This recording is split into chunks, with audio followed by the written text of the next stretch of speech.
I mean, if it were me, I would also leave as soon as I've discovered a demonic spirit in my house. Right, so then you agree that they were existing possessive entities. But only if I know for a fact, that the entity is truly there and is harmful. Besides the self-proclaimed demonologist trying to convince me in my ear. Yeah, I get that, but a group of people collectively claiming to have been through the same experiences wouldn't just lie for the fun of it. Maybe they were having delusions? Talking Bodies Bong. And we're rolling. Welcome to the first episode of Talking Bodies. I'm your co-host, JoJo Huyn. And I'm your other co-host, Grace C. Simone. In honor of the latest Conjuring movie, The Last Rites, we'll be diving into the spine-chilling pool of Ed and Lorraine Warren's paranormal cases. It all started in the 1960s when the hippie era was coming to life and folks were heavily influenced by superstitions they were hearing on the street. Some people during this time claimed to have experienced paranormal activities. Whenever they did, they would ring up infamous paranormal investigators Ed and Lorraine Warren. The couple each possessed their own special traits. Ed was a professional demonologist. So self-proclaimed and self-taught. Exactly.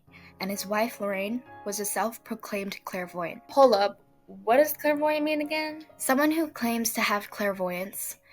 They're claiming to have the ability to foresee the future or communicate with the dead. I think for Lorraine, she just communicated with the dead. I just don't think Lorraine was being completely truthful about what she was seeing. But well, okay, if she was claiming to see these things throughout her career or life, that's just crazy. Yeah, no. I totally agree. I think her being extremely religious and strong believer in demons played a huge role in her belief that she was clairvoyant. Like, maybe she was just another superstitious person in the 70s. But get this, even though she was a strong believer, she didn't follow the Code of Canon Law. What? The Code of Canon Law basically says that clairvoyance is a form of divination, and all divination should be renounced as the Bible considers clairvoyance as an abomination. Oh, okay. So whenever Lorraine claimed to have communicated with a spirit that was sort of looked down upon, that's sort of suspicious considering her and Ed were by the book on Catholicism during their cases. Speaking of Ed, he also went against his beliefs. He did seances in lots of his cases. And as a strong believer, he definitely would have known that what he was doing was against his faith. Yeah, it's weird that he was recognized by the church. I remember in the first Conjuring movie that he had done an exorcism on his own. Yeah. Isn't that a priest's job? You're right, but the movie isn't 100% true. Ed and Lorraine did take on the Perrin case, which is the family that the first movie is based on. But Ed never conducted an exorcism. What he and Lorraine did conduct was a seance, and during it, Carolyn Perrin reportedly started to speak in tongues and float in her chair. Eerie. I know for a fact that the Perrin family wasn't as religious as the average person around that time. Since the family wasn't sure of what was supposedly happening inside their home, the Warrens could have built the idea inside their heads that the home had demons. What's weirder is that in the Warren cases, there's no video evidence.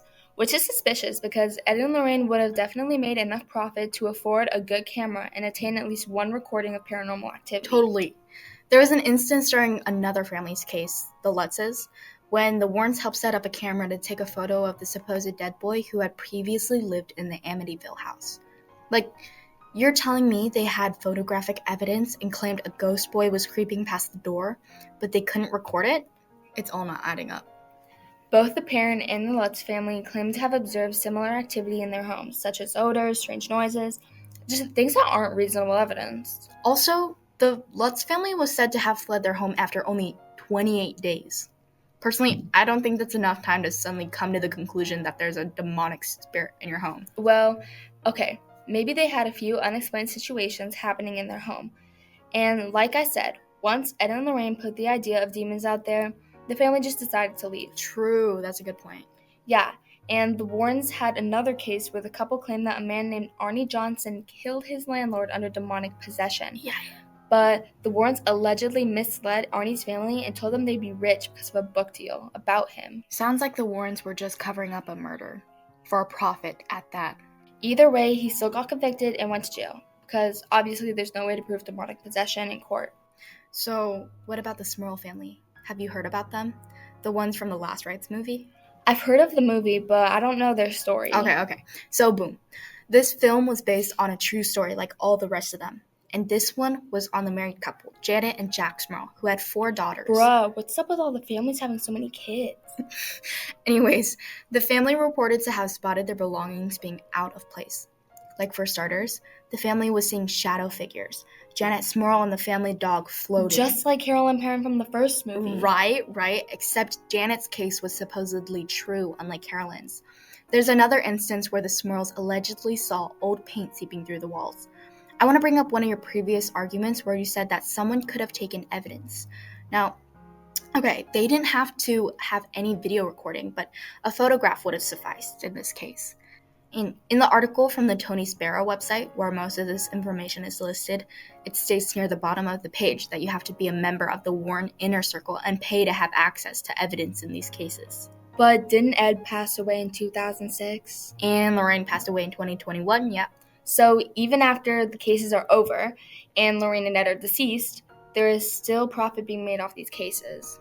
Wow. Dang, they created an entire universe for themselves from the Conjuring movies and their skills. Kind of. Absolutely. Wait, have you bought our tickets for last rides yet?